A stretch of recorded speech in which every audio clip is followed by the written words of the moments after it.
बिस्मिल्लाहिर्रहमानिर्रहीम। अस्सलाम वालेकुम। मैं हूं आयशा और वेलकम करती हूं आपको अपने यूट्यूब चैनल आयशा के किचन में। अगर आप हेल्थ कॉन्शियस हैं और ऑयल से तली हुई चीज़ें खाना अवॉइड करते हैं तो आप बिल्कुल सही रेसिपी पर पहुंचे हैं।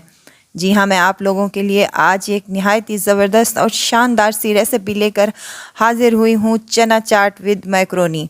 बहुत ही डिलीशियस बनती है।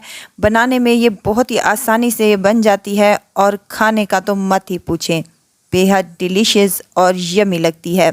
यहाँ पर मैक्रोनी है मेरे पास 1 कप, आलू उबले हुए 1 कप और सफ़ेद चने 1 कप उबले हुए। और सब्जियों में मेरे पास प्याज हैं, टमाटर और खीरे हैं। आपको जो पसंद हो आप वो इनमें यूज़ कर सकते हैं।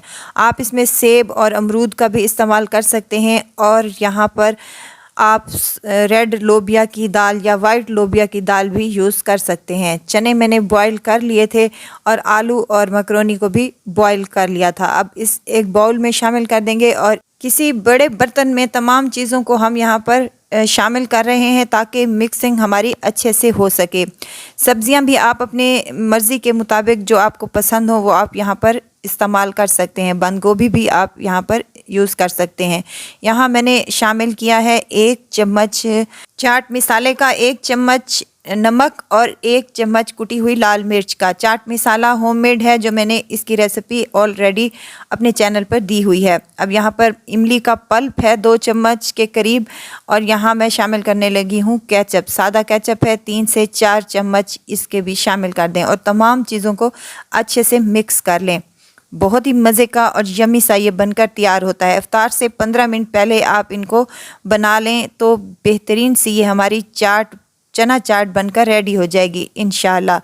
अगर आपको मेरी वीडियो ज़रा से भी अच्छी लग रही है तो लाइक करें, सब्सक्राइब करें और साथ में बेल आइकन के बटन को भी ज़रूर प्रेस कर दिया करें ताकि मेरी हर नई आने वाली वीडियो आप तक पहुंचती रहे।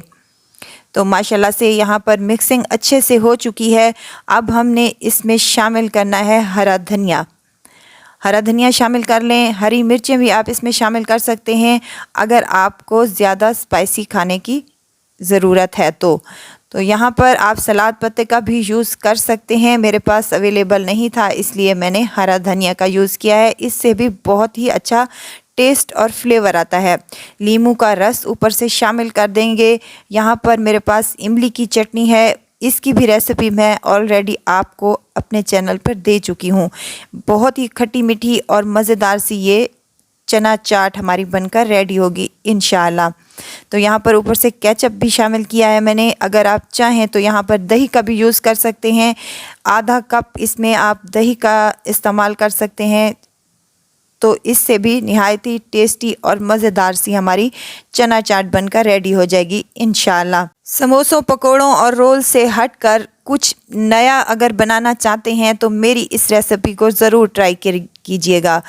रेसिपी इंशाल्लाह आपको बहुत ही पसंद आएगी, तो ज़रूर ट्राई कीजिएगा और मुझे दुआओं में ज़रूर याद रखिएगा। खुश रहें, खुशियाँ बांटें। इजाज़त चाहती हूँ, फिर आऊँगी इंशाल्लाह नई और मज़ेदार सी चटपटी रेसिपी के साथ। आयशा को दीजिए इजाज़त। अपना बहुत सारा ख्याल रखिएगा, दुआओं में मुझे याद रखिएगा। अल्लाह हाफिज़।